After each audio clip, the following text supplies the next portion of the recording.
Hey. April has been about boundaries for sure. The amount of people, friends, clients, and myself included, who've had boundaries being challenged at this time has been remarkable. But again, Spirit did say that boundaries was going to be a big challenge for us through April and a little bit into May as well. So let's talk a little bit about boundaries. What are boundaries? Well, it can be, the word boundary can mean different things to different people. Sorry, it's really, really strong sun here. I'm not used to it. So, first of all, I want to say that for me, I don't believe that you can have good, clear boundaries unless you know yourself. You have to know yourself. You have to know who you are. And I mean your authentic self. I don't mean the self that we wish we want to be or the person that we project ourselves to be. It's your honest, integral, authentic self. When you know who you are, you know what you will and won't accept in your experience. When you know who you are, you know what you want and what you don't want. You know the yin yang of yourself. You know what's comfortable and what works for you and what doesn't. So when you know these things about yourselves, you will naturally develop clearer boundaries. And the problem with empaths, people who are highly empathic, super sensitives, us beautiful, super sensitive souls, healers, light workers, whatever name you want to give us, and people who are conscious, people who are ascending, there's so many labels. We have a tendency to bulldoze our boundaries and let other people bulldoze them into our energy. And that's a big, big problem. So for instance, you bump into somebody in the supermarket. This used to happen to me a lot, especially growing up, as an empath, as somebody who was very, very psychic, very in tune and having to deal with those energies. And, oh God, it's getting so hot. I have to take this off. Whew. I'm not used to this sunshine yet. It's just incredible summery sunshine. I can't believe it. People who maybe are going through a hard time would bump into me and I would say the right thing and they would react and they would love that, but they would want to hold me there. They would want to hook in or, pull me in real close because they're not in a good space and I'm in a high vibration and they just want to cocoon themselves in that. Now, that's okay if both people are consenting and both people are willing and both people are in the flow of that. So for instance, as a healer in a session, in a professional setting, in my treatment room, that's appropriate because we are having this exchange and there's, it's a very safe space and there's a structure there. But I used to feel sometimes a prisoner to other people usurping my energy and wanting to hold me in a place longer than felt comfortable for me. So boundaries are all about comfort. What feels comfortable, what feels good, what feels right for you. And that can filter into any area in your life.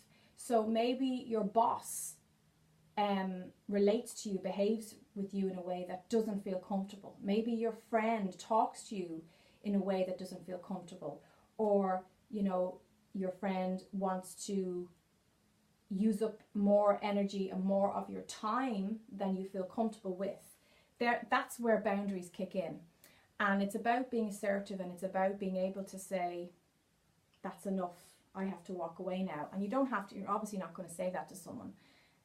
Unless, of course, they're really in your face and you really feel they're like literally up in your personal aura and they're just, have no respect for your boundaries, then absolutely, by all means, you have to learn to say, excuse me, back off, But when we are clear about our time and how we want to spend it, when we're clear about our intentions for that moment, for that day, where we want to go, where we want to be, what we want to do, that's very strong in our energy field.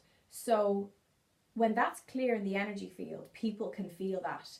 And even though there are some people, and it fascinates me, these people, there's some people who just don't pick up on social cues.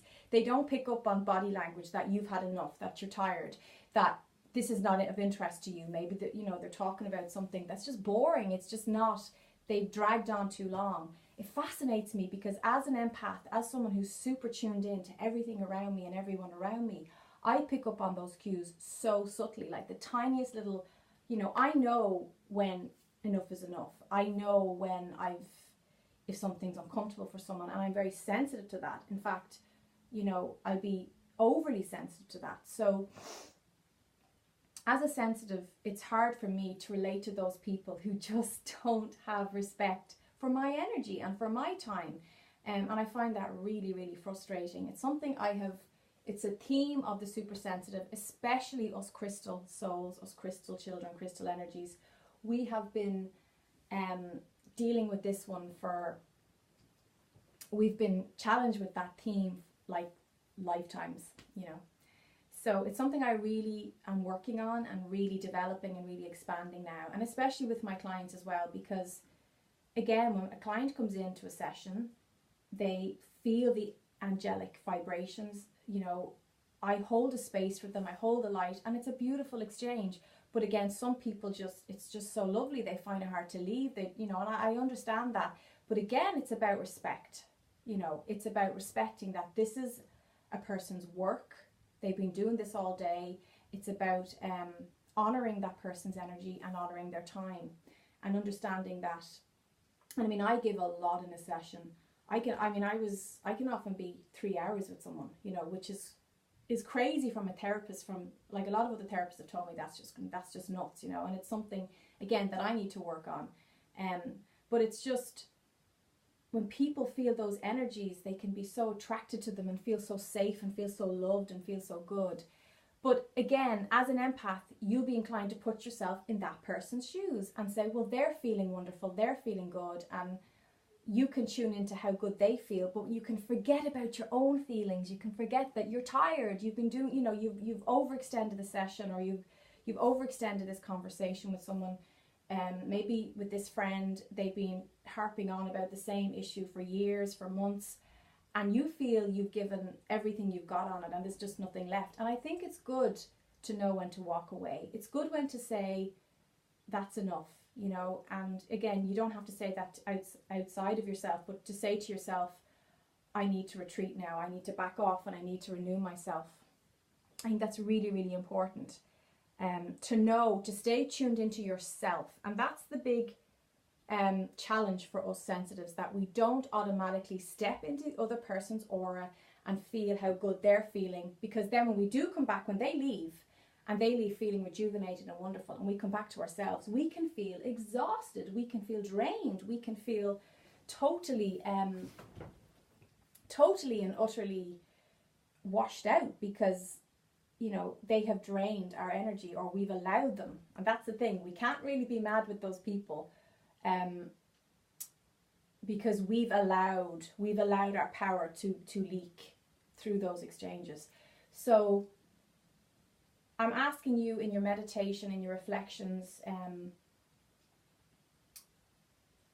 in your thinking this week, to think about boundaries and how they affect you.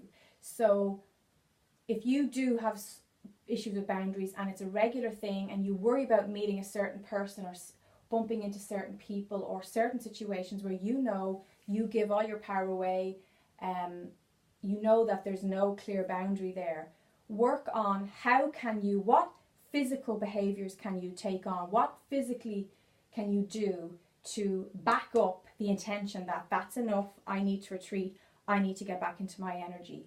And how can you it's very important to make the decision that no matter what's going on, you stay in your own energy field. No matter how, you know, as an empath, as a sensitive, you will tune in automatically. It's an organic thing for you to do, to go into that person's energy. It's so important that you make the distinction that this is how I'm feeling tired now, I'm feeling this conversation has to end, I'm feeling there's, you know, energy drainage happening here, and just say, you know, I'm tired, we can continue this in your next session, or we can continue this conversation if it's a friend or family you know, I really have to go, you know, I've got things to do, or I have to be somewhere, or you know, I've had a long day, it's time for me to go to bed, or whatever that is. And to be really, really clear with your boundaries. But it's about staying in tune with your comfort, with your what feels right for you. Because as sensitives, we have a tendency to be like, well, this is really benefiting this person. You know, I can see that they're lightening up. I can see that they feel better. I can see that I'm providing a healing here. But then at what cost? So the cost could be that when that exchange is over, you know, you could be in bed for 3 days. So, you know, be careful, be mindful who you spend your time with. Be mindful who you engage with, who you exchange your energy, your soulful energy with. And honor yourself first, because if you don't have that respect and you don't have that honor in your energy field, you will attract people who will try to totally bulldoze over those energetic lines. You know, they will abuse what's appropriate. They will abuse the energy levels of what's appropriate and what's not. And as I said, have that strong core respect for your own energy, for your own time first, and then watch how it transforms, watch how it changes in the reflections of the people that you attract in your work and in your personal life. So I hope this is helpful. Please give me a thumbs up if you feel it was, and that will encourage me to keep doing more of these videos. And namaste.